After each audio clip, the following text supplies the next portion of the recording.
Vamos fazer algumas considerações que podem ajudar vocês refletirem sobre o livro A Quinta Raça. Nós dizemos quinta raça porque neste planeta já houve 4 antes desta. As 2 primeiras estavam nos planos suprafísicos. As 2 primeiras raças não encarnaram, viveram nos mundos suprafísicos. Depois é que estas raças foram se materializando e quando chegou na terceira, ela já estava completamente materializada e no plano físico. Então foi a terceira raça que se materializou. Isto aconteceu no período da Lemúria. A Lemúria era um continente onde hoje é o atual Oceano Pacífico, o atual Oceano Índico. Era um grande continente. E a quarta raça, que também era física, esta quarta raça existiu na Atlântida, que também era um grande continente, onde hoje é o Oceano Atlântico. Esta quinta raça, que veio depois da Atlântida, é a que está desenvolvendo a mente. Porque a raça lemuriana definiu o corpo físico. Na Lemúria, o corpo físico ficou definido. O corpo físico passou daquele corpo grosseiro e foi se transformando até que ficou definido. Na Atlântida, formou-se o corpo emocional, porque na Lemúria os homens não tinham ainda o corpo emocional, tinham um corpo emocional em embrião. Os lemurianos eram puro corpo físico e o emocional em embrião. Na Atlântida, este emocional ficou desenvolvido. E nesta raça, na quinta, desenvolveu-se o mental. Ninguém entra nesta quinta raça, esta que desenvolve a mente, sem ter passado pelas raças anteriores. Porque não se pode entrar num desenvolvimento mental se já não se tem um corpo emocional formado para sustentar.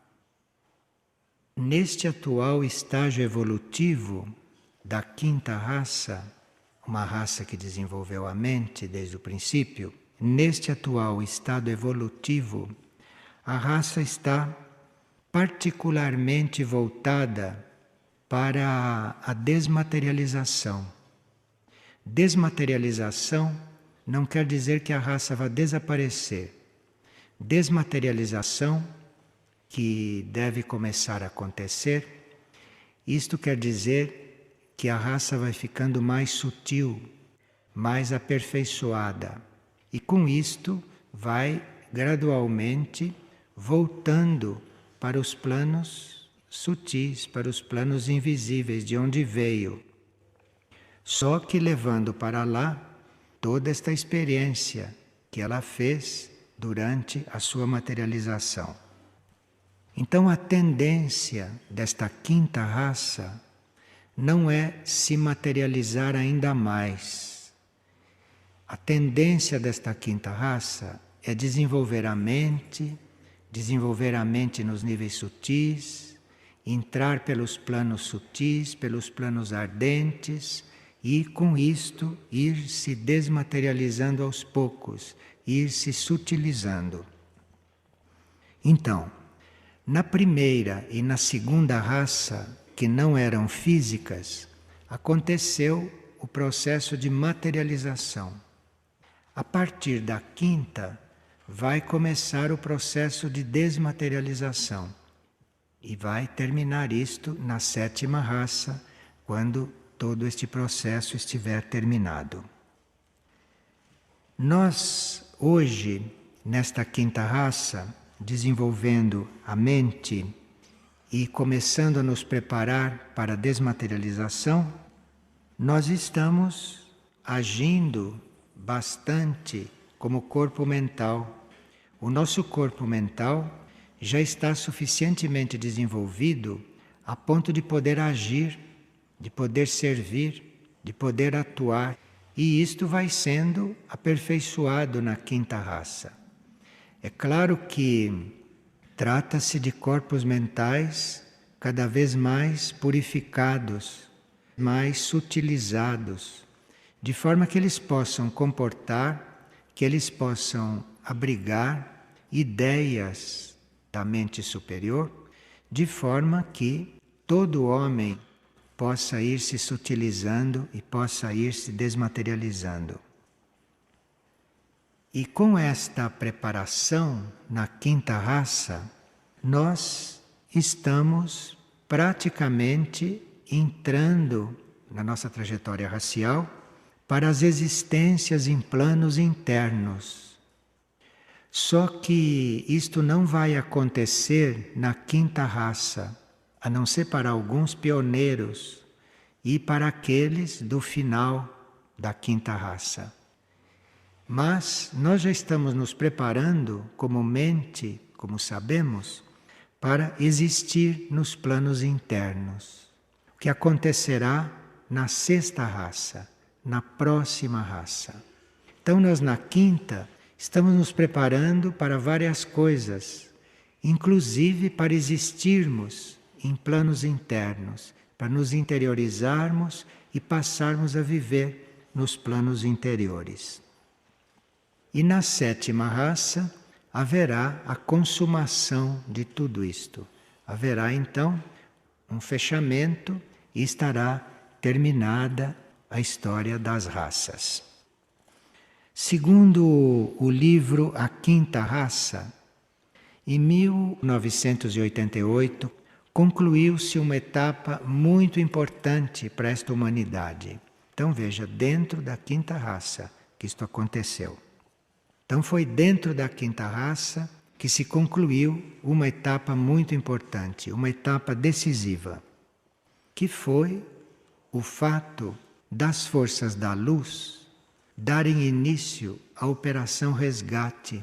Isto é, as forças da luz deram início ao resgate dos seres, a esta possibilidade dos seres serem elevados, trasladados para níveis de consciência aonde eles pudessem estar seguros e aonde pudessem estar fora da possibilidade de desintegração.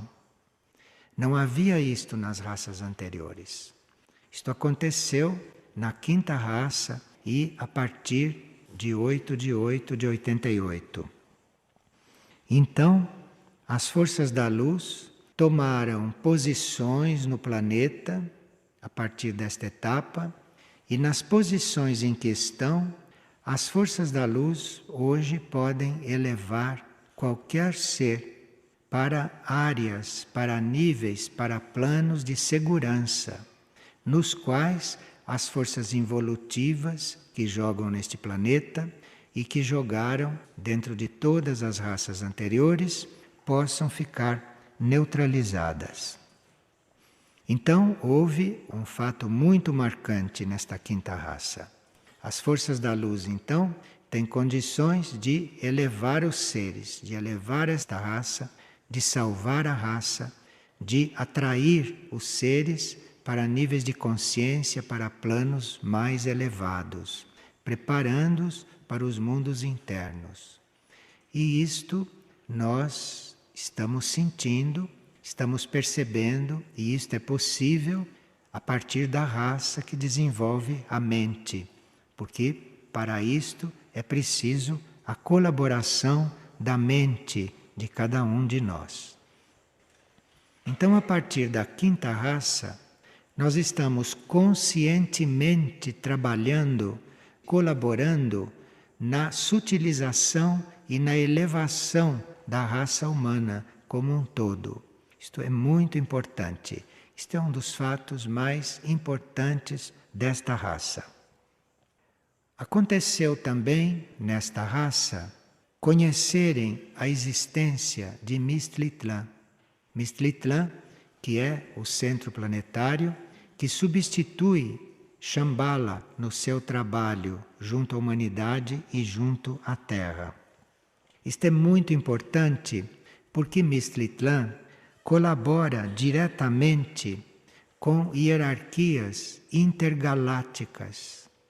Então, a humanidade está praticamente coligada com hierarquias intergalácticas, com hierarquias extraterrestres. A humanidade, com o Mistritlan ativo, ela está sob a luz, sob o impulso de outras hierarquias e não só da hierarquia da Terra. Mistritlan, que se deu a conhecer nesta raça a partir de 1988, como vimos, como nos lembramos, tem também a tarefa de harmonizar isto que o livro A Quinta Raça chama de universo Terra. Veja que o livro A Quinta Raça não fala neste momento de planeta Terra, porque planeta Terra é um nível definido do planeta. É quase um planeta físico, planeta Terra. Universo Terra é isto, com todos os seus níveis, com todos os seus planos, com todos os seus mundos. Então, se nós falamos Terra de superfície, estamos falando daquilo que existe na superfície. Se falamos de mundos intraterrenos, estamos falando da parte interna da Terra. Mas se falamos universo Terra, estamos nos referindo a tudo o que se passa na Terra, em todos os níveis de consciência, em todas as dimensões e em todos os planos. E Mistritlan não está então cuidando só do planeta enquanto planeta físico, ou só da humanidade enquanto humanidade física. Mistritlan está cuidando do universo Terra, de tudo o que se passa na Terra, em todos os planos, em todos os níveis. E esse centro planetário se revelou agora, durante a Quinta Raça e a partir de 1988. Quando este centro se revelou, quando este centro se manifestou, a Terra estava muito esgotada. A Terra, num certo sentido, está muito esgotada ainda. Mas Mistritlan começa a reharmonizar não só o planeta físico, não só a humanidade física ou esta humanidade da superfície, mas Mistritlan começa a harmonizar todo o universo Terra, tudo o que existe neste universo da Terra. E Mistritlan está então recompondo todos os canais de comunicação que porventura tiveram sido rompidos em todo este processo da Terra que nós não conhecemos bem, porque não conhecemos muito bem a história da Terra. Mas, a partir deste momento, a partir desta etapa, está havendo uma reharmonização deste processo, de forma que a história da Terra deve ter sido bastante tumultuada. E agora, este mundo esgotado está sendo recomposto, reorganizado e a harmonia começa a ser estabelecida. Isto a partir de quando Mistritlan assumiu a tarefa de centro principal do planeta. Então nós na Quinta Raça não precisamos estar mais nos referindo ao que foi a Terra no passado e o que foi a humanidade no passado.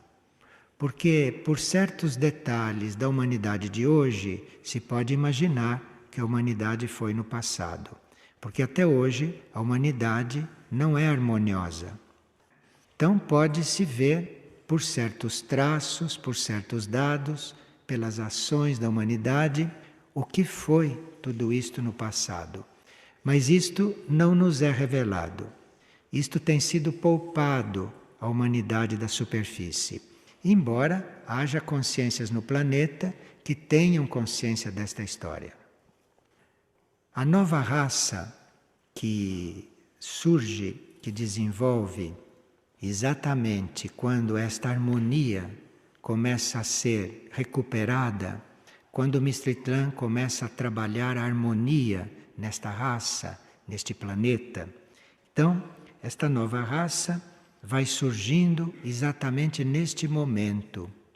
Então, esta raça, a quinta, esta que está sendo diretamente trabalhada por Mistritlan, esta raça não apareceu em locais específicos do planeta, como a Lemuriana, como a Atlântida. Mas esta raça aparece em todo o planeta, em diferentes partes do planeta. Então a quinta raça existe mesmo lá onde a quarta é tão atuante, como entre os de pele amarela. A quinta raça existe lá onde os lemurianos são muito atuantes, onde existem os homens de pele negra.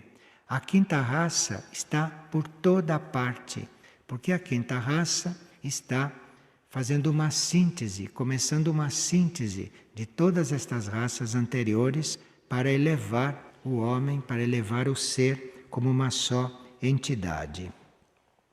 Todos, então, em todo o planeta, em todos os níveis, em todos os planos, estão unidos neste momento com o magnetismo de Mistritlan, estão unidos para reunir tudo isto e para elevar tudo isto. Existe uma reunião mesmo de seres, uma reunião interna de seres em todo o planeta, de todas as raças, inclusive as antigas que ainda existem. Existe uma reunião de tudo isto, existe uma síntese que está se formando para se elevar tudo isto. E está acontecendo também, de muito importante neste momento, a implantação do novo código genético. E nós podemos estar com o novo código genético implantado na consciência, porque isto é um implante que se faz na consciência, não é no plano físico. Então muitos já podem estar com este novo código implantado. Nos adultos não é muito simples reconhecê-lo, porque os adultos são bastante condicionados, os adultos já têm um caráter, um temperamento já bastante definido, bastante formado. Então, embora muitos estejam já com um novo código, isto não é tão visível, mas nas crianças é. Então, é o momento de nós termos as crianças como uma escola para nós. Porque nas crianças nós podemos ver o que de mais avançado existe na quinta raça. E podemos ver numa criança o que o novo código genético está trazendo. Nós, nas crianças, podemos observar isto muito mais do que nos adultos, embora os adultos possam também já estar com este novo código.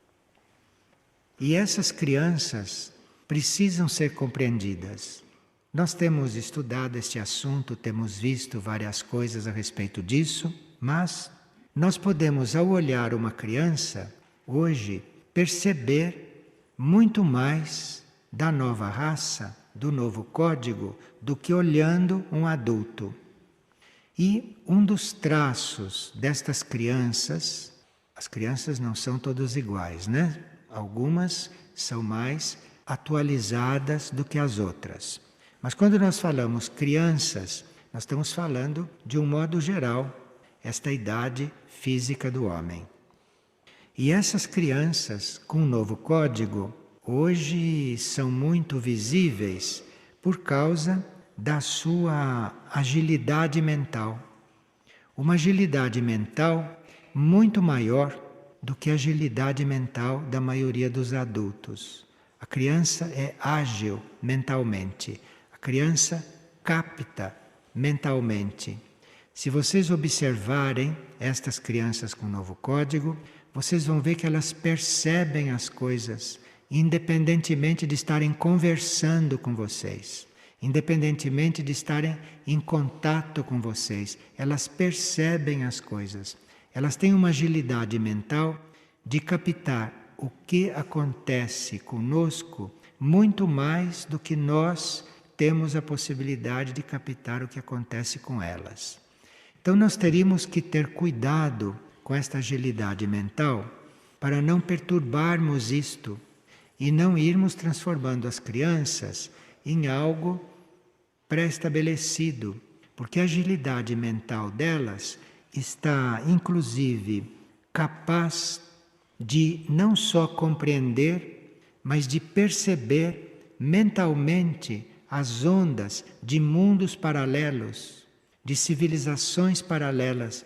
As crianças com novo código genético, que nasceram com um novo código genético, elas têm esta possibilidade de estar percebendo os mundos paralelos e de estar se comunicando mentalmente com eles. Isto muito mais do que nós, quando encarnamos e quando começamos o nosso desenvolvimento mental.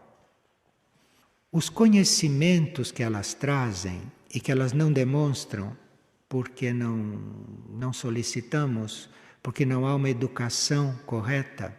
Então, a educação ainda está impingindo coisas às crianças, quando a educação deveria estar extraindo das crianças o que elas têm para nos dizer, para nos contar, e aquilo que elas conhecem, inclusive dos mundos paralelos. Porque elas têm este conhecimento, elas vieram com esse conhecimento. E nós precisamos ter muito cuidado para não embotarmos isto, não fazermos com as crianças o que fizeram conosco, que era uma outra etapa, que era um outro tempo. As crianças sabem coisas dos mundos paralelos que nós não temos notícias. Quando eu falo às crianças, eu digo às almas que estão ali dentro. Então é muito importante que estas almas emerjam, que estas almas sejam atraídas aqui para fora, que estas almas possam se exprimir.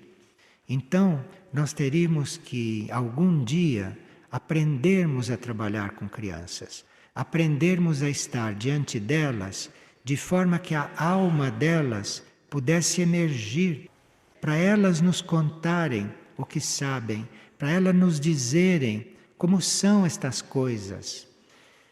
Quando uma criança manifesta algo fora do normal, fora do comum, nós pensamos muitas coisas, menos que aquela criança começou a nos ensinar aquilo que ela sabe. Mas claro que isto ainda não está totalmente encaixado no mundo atual. Então, uma criança sabe coisas de mundos paralelos, a sua alma já vem muito mais preparada do que as nossas vieram. Mas nós não temos ainda os meios, não temos ainda o conhecimento, não temos ainda a possibilidade de conviver com essas crianças corretamente, de forma que essas almas possam se abrir e possam nos dizer realmente tudo o que elas têm para dizer. E como estas crianças não têm ainda uma mente analítica como a do adulto, estas crianças podem ser muito mais puras, muito mais diretas, muito mais desinibidas na manifestação daquilo que aquelas almas trouxeram, daquilo que aquelas almas têm para nos mostrar. E outra coisa também que nós teríamos que ter muito cuidado nesta raça, neste momento, junto às crianças, é que a gente pudesse conhecer os projetos delas. Toda criança tem um projeto de vida. Toda criança veio com um projeto de vida. E esse projeto de vida das crianças de hoje, das crianças com novo código, das crianças desta raça, esses projetos de vida não são como o dos adultos, que diz respeito a eles. O projeto de vida das crianças é a forma deles estarem na vida em geral, é a forma delas estarem colaborando em um plano que não foi feito por elas e que as almas têm consciência que existe esse plano. E cada criança tem o seu projeto de como trabalhar com este plano, de como atuar neste plano. Estas almas têm isto muito claro. Tanto assim que, se nós tomarmos uma criança destas, ela não vai, de forma nenhuma, praticar esportes desses que nós praticamos. Isto é completamente contra a natureza delas. O que elas vão fazer é um exercício ou um esporte no qual não esteja incluído a força bruta. Tudo aquilo em que está incluído a força bruta é avesso às crianças, a estas crianças. Então, no esporte, nos jogos, naquilo que são os exercícios, nós precisamos ter muito cuidado, porque esta criança não está afim a fazer nada de bruto, nada de violento, de agressivo, compreende? São crianças voltadas para uma outra sintonia, para uma outra energia. Se nós não impingíssemos as coisas às crianças, elas jamais iriam olhar para a televisão, assim como a televisão é hoje. Então, quando uma criança consegue ficar diante da televisão, é porque ela já foi deturpada. Porque uma criança destas, delicada como é, delicada quer dizer de um nível elevado, esta criança não suportaria estar diante da televisão. Quando esta criança vai ficando diante da televisão, nós já estamos transformando esta criança num ser mais rude, porque naturalmente ela não poderia estar diante disto. Ela não poderia estar diante das ondas que esse aparelho emite e muito menos dos conteúdos e das vibrações deste meio de comunicação. Então pode acontecer de vocês conhecerem uma criança que passem ao largo deste aparelho. Então isto é um sinal inequívoco que esta é uma criança nova. E as crianças novas que já se moldaram a estarem diante desses meios de comunicação são crianças que já foram deformadas, porque naturalmente elas não suportariam isto. Quando estas crianças adormecem, elas sempre vão para outros planos, para outros níveis, vão fazer outras experiências e até bem conscientemente. E nós teríamos que ter com essas crianças uma perfeita sintonia. Elas teriam que confiar em nós, ou nós teríamos que ajustar a nossa vibração com a delas, para que elas pudessem nos contar o que se passa com elas durante o sono. Mas são coisas tão diferentes daquelas que dizem os livros infantis, não? Que elas mesmas se reservam ao direito de não dizer o que se passa com elas. Porque elas têm um sexto sentido e as almas sabem que poderiam até ir terminar em psicólogos. Então, o trabalho com crianças seria um trabalho de nós nos tornarmos confiáveis para as crianças. Isto é o principal. Porque se nós não nos tornarmos confiáveis a elas, se elas não adquirirem confiança em nós, elas nunca vão se abrir e nós nunca vamos conhecê-las. E com isso estamos perdendo muitos ensinamentos, com isso estamos deixando de ver aquilo que vai acontecer conosco, ou que já está acontecendo conosco, e que ela nos transmitindo, ela nos fazendo ver, nos desperta. Uma das coisas que uma criança destas mais tem resistência é ao elogio e aos prêmios. Então, se você elogia uma criança desta, ela já desconfia, a alma desconfia. A alma se põe já na retaguarda. Se você a elogia, veja, é uma psicologia bastante diferente. É uma coisa muito diferente daquilo com o qual nós estamos habituados a lidar. E se você dá um prêmio, se você faz um elogio, aquilo se recolhe. porque ela realmente não vem na sua alma, na sua índole, na sua postura, ela não vem para estas coisas.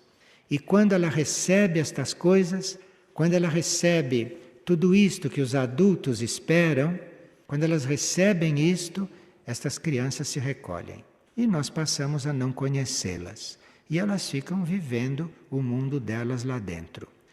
Como elas vêm preparar uma vida interior, como elas vêm começando a preparar, a construir esse nosso mecanismo de estarmos nos mundos internos, para uma criança se recolher aos mundos internos e você nem saber onde ela está, isto não custa. Isto não custa porque o natural dela é esse hoje.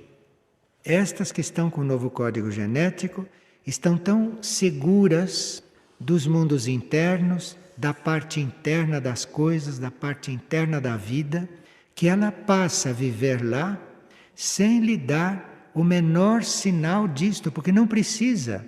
Ela não precisa exibir isto, ela não precisa exteriorizar isto, porque toda a vida deve passar para a parte interna.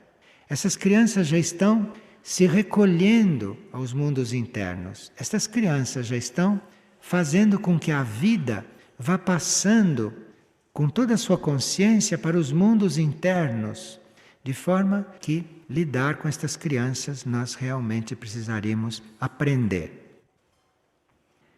Não existe uma escola atualmente que se conheça, que seja adequada para estas coisas. Porque as escolas que nós conhecemos são conduzidas por adultos. E os adultos estão muito longe destas coisas. Mesmo quando são adultos filósofos, como são adultos avançados. Então, não existe hoje, na superfície da Terra, uma escola adequada que se conheça para este tipo de crianças. Então veja que nesta época, e com esta quinta raça, nós estamos com muitas coisas para fazer, para serem conhecidas e para nós nos dedicarmos a elas.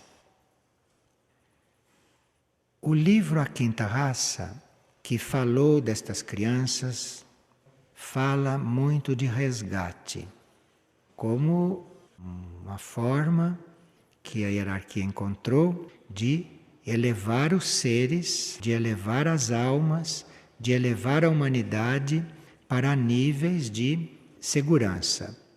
Então, o resgate, este que o livro fala, este resgate é um resgate compulsório, porque o ser vai ser resgatado e nem sempre ele tem consciência disto. Ele pode ter consciência de que está sendo resgatado, mas não foi ele que buscou o resgate. O fato dele ter consciência de tudo isto é sinal que a operação resgate já o envolveu e já começou um processo com ele. Então o processo do resgate vem da operação resgate, da hierarquia do planeta, vem dos espíritos evoluídos, mas isto é o início. E para você ser resgatado, nem sempre você já está na lei do retorno. Então nós teríamos que agora, revendo este livro, revermos junto com o resgate, revermos a lei do retorno. Porque enquanto o resgate para nós é quase compulsório, nós somos resgatados, não é assim que se diz? E quando se descreve o resgate em certas situações, até as naves vêm e nos absorvem. Quer dizer, nós somos resgatados. Mas existe algo aí que interessa muito a quinta raça, mais do que o resgate, porque resgatados muitos já estão, é a lei do retorno. A lei do retorno, que nós temos que ver em paralelo, é muito mais do que resgate. O resgate é esta forma de nós estarmos elevados, de estarmos num lugar seguro, de estarmos liberados da destruição, mas nem sempre estamos resgatados e retornando aonde devemos retornar. O retorno é uma coisa mais sutil. O retorno é uma coisa consciente. Então você pode ser resgatado inconscientemente. Você foi resgatado porque tinha qualidades para ser resgatado. Você tinha qualidades para viver numa terra futura. Então você pode ser resgatado e o seu ser pode ser colocado aí numa área, num plano do espaço, até que a situação da Terra se resolva, para você ser recolocado aqui e participar da nova Terra. Isto é um resgate. Mas você não participa disto conscientemente. Isto tudo acontece com você porque isto é uma operação que está em ato. Quando você está resgatado e quando você começa a se tornar consciente do seu resgate, aí você começa a entrar na lei do retorno. E na lei do retorno, você entra não compulsoriamente. Compulsoriamente você não entra. Ninguém pode te fazer retornar para a sua origem, para os planos cósmicos, se você não quiser. Na lei do retorno, você entra voluntariamente. Você entra porque quer. Você entra porque você decide retornar. Então, isto é um desdobramento do livro A Quinta Raça, que não está no livro. Isto é um desdobramento deste livro. O livro cuida do resgate. O retorno vem depois. O retorno vem quando o ser já está resgatado e ele resolve, ele decide, ele escolhe retornar. Então ele pode ser resgatado e ser recolocado aqui, para continuar o seu processo.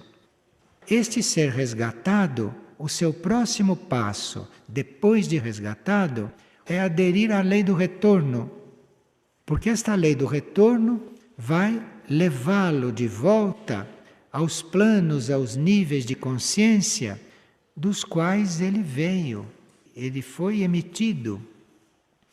Então, é muito importante para quem está consciente do próprio resgate, é muito importante saber qual é o passo seguinte. Porque muitos perguntam, eu já estou resgatado, e agora? Agora que o seu processo adulto, evolutivo, superior, vai começar. Porque resgatado, você tem condições de escolher, de optar por retornar. Retornar aos planos dos quais você veio. Retornar aos níveis superiores, aos níveis cósmicos. Esta lei do retorno, para ela começar a atuar, se você quiser retornar, para esta lei do retorno começar a atuar e você realmente entrar em um ritmo, e você realmente entrar em uma lei, que você não está mais penetrando a matéria, mas que você está penetrando o espaço, o cosmos, os outros níveis de consciência, para isto é necessário você se entregar a este processo do retorno sem nada pedir. Aqui não tem pedido algum. A lei do retorno começa em um nível bastante elevado. Então você se entrega ao retorno, mas você não pede nada. Não há o que pedir. Como retornar, para onde retornar, pedir luz para retornar.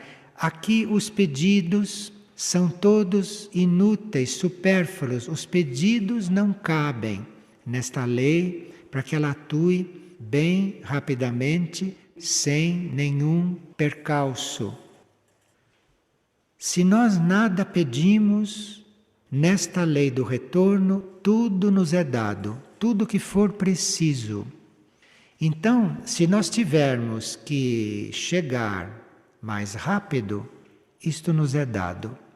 Se nós tivermos que ir fazendo o retorno gradualmente, se nós formos fazendo este retorno lentamente, porque para fazer um retorno nós temos que nos adaptar muito, não só na nossa consciência, como também nos nossos corpos.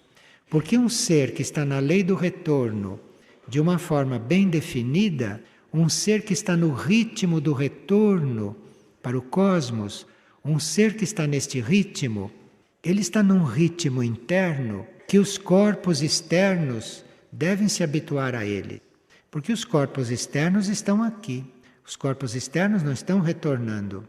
O que está retornando é o ser. O que está retornando é a essência, é a alma, é a mônada, que está retornando para o seu mundo de origem, aquele centro que o emanou no princípio da sua evolução. É para lá que se retorna. Mas claro que quando se retorna lá, aquilo já evoluiu e quando chegamos lá, nós estamos com uma experiência que vamos ajudar no desenvolvimento e na evolução daquele ponto no cosmos que nos mandou para cá. Então, esta lei do retorno, além dela ser para nós algo misterioso, porque nós não podemos pedir nada, não podemos perguntar como vai ser, não podemos saber o que vai acontecer. Então é uma coisa que os nossos corpos, principalmente o corpo mental, tem que se preparar um pouco para isto. Porque nesta lei do retorno, tudo é novo. Na lei do retorno, não há nada conhecido. Embora pareça que nós estamos fazendo um caminho que já fizemos, mas não é bem assim. E nesta lei do retorno, cada passo é novo, cada situação é nova, cada desafio é novo para nós. Essas almas de hoje, estas almas que nós chamamos de crianças hoje, estas almas estão todas na lei do retorno. Estas almas estão na via do retorno. Então elas passam por este mundo, elas atravessam este mundo, elas cumprem uma parte aqui neste mundo, mas com uma energia de retorno, com uma energia de quase de quem não está mais aqui com a consciência. Agora, a Terra, este mundo externo, onde eles encarnaram, onde estão encarnados, este mundo externo não é adequado para isso. Este mundo externo não é adequado para estas coisas. Então, eles têm que passar por um processo de adaptação aqui muito grande, processo de adaptação aqui muito importante. A nossa formação no caminho do retorno, a nossa formação na lei do retorno, passa por a gente ir aprendendo, tomando contato com a realidade de um novo plano de consciência. Se nós não tomamos contato com as realidades de outros planos de consciência, nós não temos esta consciência do retorno e não podemos fazer este retorno livremente. Então passa pelo nosso contato, pelo nosso conhecimento da realidade desses planos internos de consciência. Então é da maior importância a nossa consciência do sono, a nossa consciência durante o sono. Isto é da maior importância. Então, uma porta para nós termos acesso a este caminho é nós cuidarmos realmente do nosso sono, de nós nos prepararmos para o nosso sono e de nós considerarmos o nosso sono algo tão ou mais importante do que a vida de desperto. Aqui precisa que realmente a gente assuma este ato de dormir, que a gente assuma isto como um período, como um momento, como uma etapa da nossa vida cotidiana, muito importante para nós irmos entrando em contato com estas coisas e com essas realidades. A porta é o sono, a porta é o mundo do sono, que pode vir com sonhos ou não, como nós sabemos, mas a porta é o sono. E mesmo que durante o sono você não tenha consciência do que se passa, e mesmo quando você desperta, você não tem consciência do que se passou, aquilo se passou. E a mudança, a transformação, a abertura na sua consciência você percebe quando desperta. Veja, eu conheço pessoas que estão em situação muito densa e muito difícil, mentalmente, emocionalmente. E acordam no dia seguinte da mesma forma. Não houve, durante a noite, uma interrupção naquele processo negativo. No dia seguinte elas estão do mesmo jeito. Então, se uma pessoa está numa situação crítica ou de crise que ela reconheça como uma situação que não é dela, ela tem uma grande oportunidade na noite de sono de passar por uma mudança, de passar por uma transformação e de no dia seguinte estar totalmente diferente, com reações completamente diferentes. E eu vejo pessoas se acorrentarem em situações negativas dias seguidos. Isto quer dizer que não souberam dormir, não souberam usar a noite de sono para transformar um sentimento, para transformar uma situação, para transformar uma realidade da vida delas. Durante o sono, aquilo pode ser completamente transformado. Então, se você tem um sentimento por uma pessoa agora, neste momento, se você tiver uma noite de sono bem dormida, corretamente dormida, se você tiver um sono evolutivo, no dia seguinte, amanhã cedo, você não tem mais esse sentimento por esta pessoa. Você tem uma outra coisa, você está num outro ponto. Veja, a formação que nós teríamos que ter no caminho do retorno, nesta lei do retorno, depois de resgatados, a formação começa por aqui. Você tem que cuidar, cultivar, respeitar. Você tem que estar diante da sua noite de sono como diante de um grande tesouro. Porque durante aquele sono você fique consciente ou não que as transformações impossíveis vão acontecer com você. Isto no caminho do retorno é importantíssimo. Porque quem está no caminho do retorno não pode perder tempo com uma situação própria, com um sentimento, com uma situação, enfim, que vá dias seguidos. Uma pessoa no caminho do retorno não pode se permitir isto. Porque mesmo que ela não seja capaz de sustar aquele estado, mesmo que ela não seja capaz de se transformar naquele ponto, naquele sentido, ela tem o período de sono, onde tudo isto pode acontecer. Então, neste caminho de retorno, quando nós começamos a ser impulsionados internamente, muito estimulados a isto, e a gente não sabe o que fazer, porque no fundo não tem mão sobre os próprios veículos, quando vê, já deu um sinal negativo, quando vê, já está num estado de consciência, já está numa ação que não está à altura da própria consciência. Aqui, neste caminho do retorno, nós temos que contar mais com o período de sono, mais com o sono do que com a realidade presente durante o mundo de desperto. Então, veja como isto é importante no caminho do retorno. O sono, para quem está no caminho do retorno, o sono hoje é muito mais importante do que tudo isto que se passa aqui. Porque tudo isto que se passa aqui tem muitas limitações da mente concreta, da mente analítica, da mente pensante. Isto tudo no sono fica com outro sistema. Isto tudo não domina, isto tudo não exerce poder, como exerce aqui, no cérebro físico, no mundo do desperto. No sono, isto tudo não exerce o mesmo poder sobre nós. No sono nós somos muito mais livres. E é no sono que nós podemos nos conhecer na nossa realidade muito mais do que aqui na vida de desperto. Na vida de desperto nós conhecemos uma figura. Nós conhecemos aquilo que já conhecemos do nosso ser, quando conhecemos. No sono, nós temos a possibilidade de entrar em contato com a nossa realidade. No sono, a nossa consciência vai para o profundo do ser, entra em contato com a realidade viva. No sono, nós entramos em contato com o nosso eu mais profundo. Imagina, se isto acontece todas as noites, o que falta para nós no dia seguinte não estarmos da mesma forma? Falta é nós considerarmos o sono tão ou mais importante quanto isto aqui, isto que se passa aqui.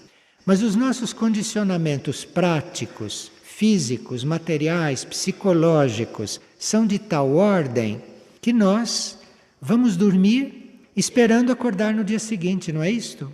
A gente vai dormir já pondo o despertador, porque já está pensando no que vai fazer pela primeira coisa acordado. Veja que a noite de sono não tem valor para nós. Nós não entramos realmente ali. Nós dormimos quase como uma obrigação. Porque o corpo fica com sono, então vamos dormir e já estamos pensando no dia seguinte.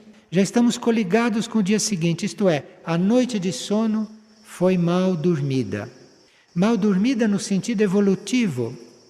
Porque você não a considera tão ou mais importante quanto a sua vida de desperto, quanto essas horas que você passa acordado. Olha, quem consegue fazer esta mudança, quem consegue considerar o sono muito importante, vai muito rápido pelo caminho do retorno. Entra na lei do retorno e vai muito rápido, muito mais rápido do que a maioria. E é durante o sono também que nós entramos em contato com a nossa tarefa, é durante o sono que nós ficamos conhecendo o que viemos fazer aqui.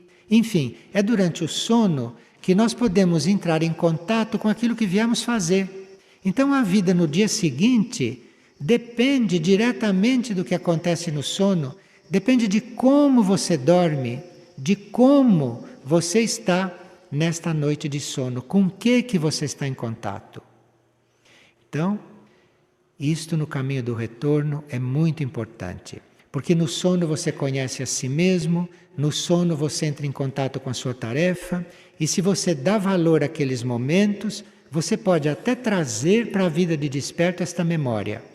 Ou se não trouxer a memória total, você vai trazer para a vida de desperto a disposição para você ser o que deve ser, mesmo que você não saiba o que é.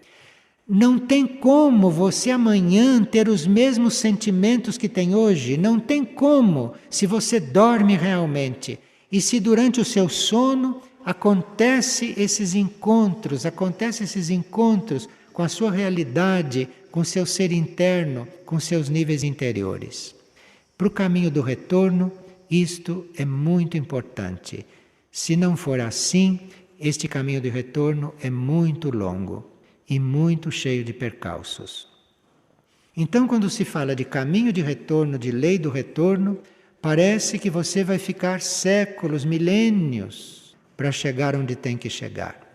Você precisa valorizar o seu sono. Você precisa valorizar a sua vida enquanto o seu corpo dorme. Porque ali você caminha muito mais rápido do que aqui, desperto. Porque ali não tem a mente analítica para ditar as coisas. Você no sono está entregue ao seu eu interno, você está entregue aos seus níveis mais profundos. Lá não existe mente analítica, lá não existe sentimentos humanos.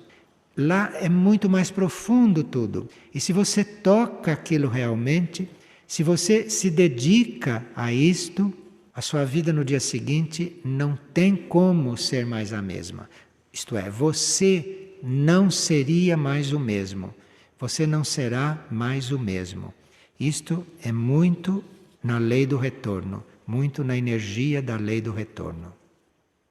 Por favor, inscreva-se no canal e deixe o seu like. Ajude o nosso canal. Nós agradecemos.